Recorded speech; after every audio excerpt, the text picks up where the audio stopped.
If you're homeschooling middle schoolers, the way you start your year can make or break this first learning season.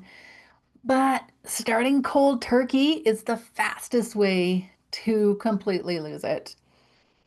And you know what's worse than a bad homeschool day is 6 weeks of consecutively bad homeschool days. All because you tried to just start the year cold turkey. Now, that slow, wobbly start doesn't just cost you a few mornings. It can eat up nearly half of your first homeschool season. And I'll talk about the homeschool season in just a minute. But once those weeks are gone, they are gone. If you're new here, I'm Marina Joy. I have been homeschooling for 11 years. Not homeschooling this year. My daughters have graduated, but I am still using this homeschool season method to plan my days. My daughters still use this homeschool season method to plan the next phase of their life. So it really is super practical. But when we're talking about how to get into it, that's what we're going to talk about today.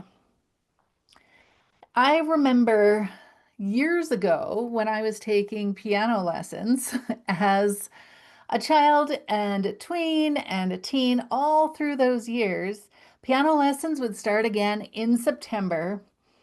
And without fail, it would take me until the end of, or mid-October at least, before I got into my practice routine and kind of started making some progress again. And every year I thought, oh, I'm going to get in there sooner. And every year it was the same thing. And you know the definition of insanity. Well, what I discovered when we started homeschooling is this same phenomenon. So I would get ready and we would dive in, and hardly anything would get done for the first multiple weeks. And then I figured out that we needed a warm up, we needed to practice, we needed to ease in so that we could have that first homeschool season of the year very productive. This 3 season homeschool method is something that my daughters have told me. They're like, Mom, I wish we would have learned this earlier. We learned it about probably like halfway through our homeschooling experience. But I was reading this book for business called The 12-Week Year. And I was excited because I thought, here is a way that we can get stuff done. Now, I have modified these ideas. I have played with them. We have tested them. We have gone through a bunch of iterations.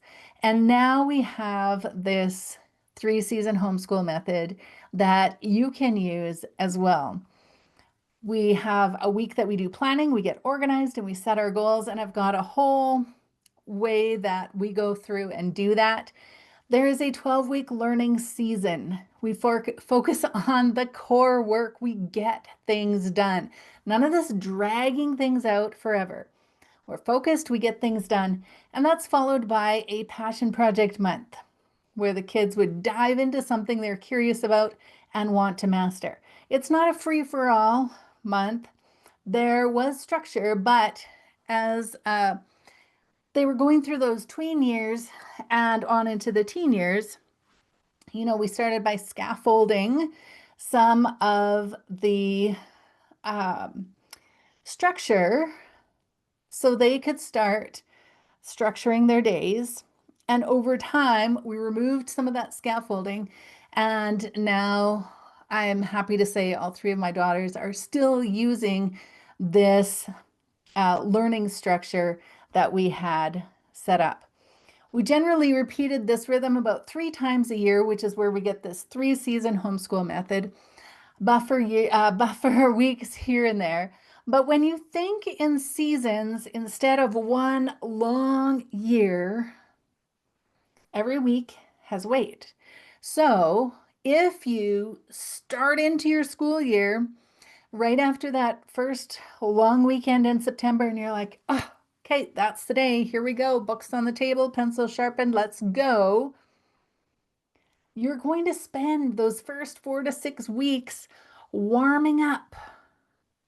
And that's going to suck up or swallow up or take up like half of your first learning season. So don't wait for that official start date to begin easing in. Start now. So I've got 3 ways that you can ease back in. Maybe you're doing some of these already, and it might be a reminder. I know that I always need reminders about things. Life has so many things coming at you, and there's only so much brain space available. So if this is a reminder, fabulous. If this is the first time, I hope you take something from this, introduce it, and have a better start to your school year. So first thing, we want to reintroduce low-key learning habits. So learning is a habit. So you've developed learning habits over time, and routines. So perhaps you have been in the habit of reading, but over the summer, it kind of got put on the back burner because there was a bunch of other stuff going on. And now you want to start introducing that reading time back into your day, at least half an hour a day. And I say at least half an hour a day because if your kid does not get into the story or the book or engaged enough with the material, they won't want to come back to it tomorrow.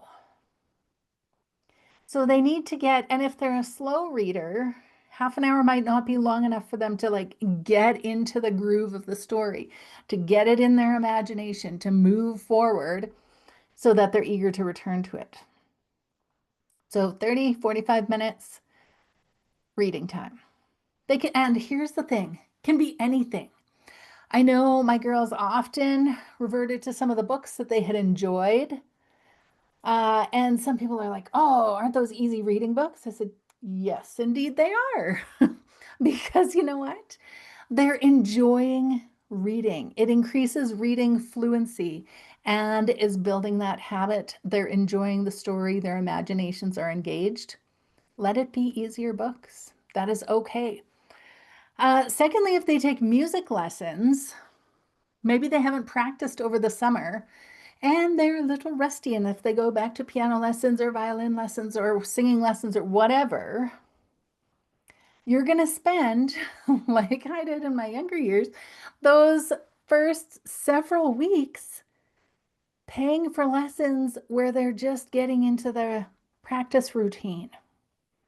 So get them to spend 15 minutes a day playing familiar pieces. They don't have to learn new stuff.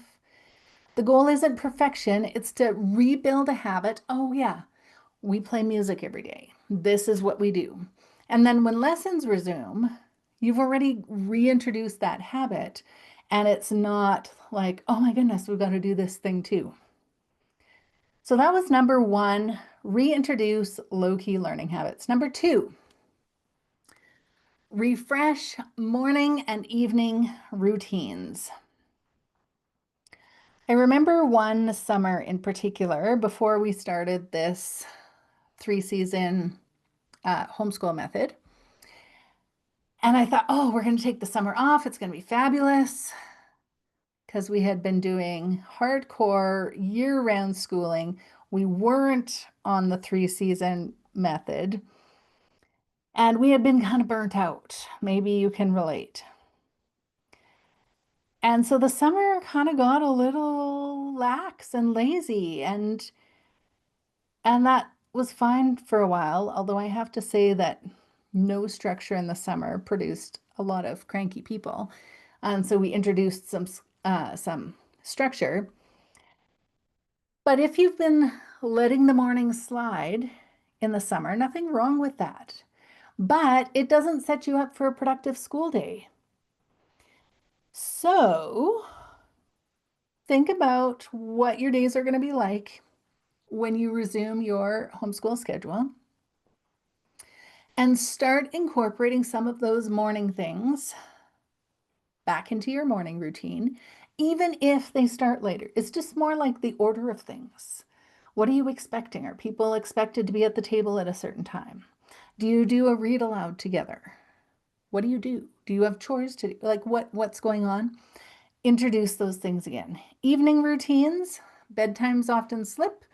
In the summer, the days are longer, lots of activities. Well, if we're going to start getting up earlier, bedtime probably has to be a little bit earlier too. Doesn't mean they have to be in bed at 7, but just start thinking about what is that bedtime routine. Talk to your tween about it. Here's the thing. As they progress through their tweens, as they get further along in middle school, they're taking on more responsibility. And one of those things is managing their sleep and wake schedule. You're going to have to scaffold that, but what do they have to do during the day? And then talk to them about, okay, so what time should we go to bed? Really prioritize sleep. It will make all of your days better. So think about your morning and evening routines. Okay, number 3, rebuild anchor times. Now, I've done videos before about anchor times, but they are those built-in points of the day when you're connecting. So it might be breakfast, but mid-morning snack, lunch, afternoon tea, dinner.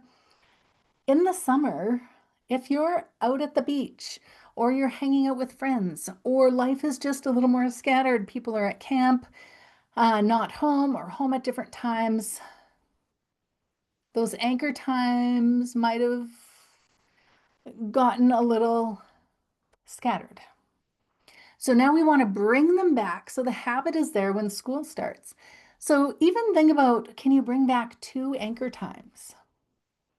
So for sure, we're going to gather at lunch and at dinner. Snacks, well, those might be still a free-for-all right now.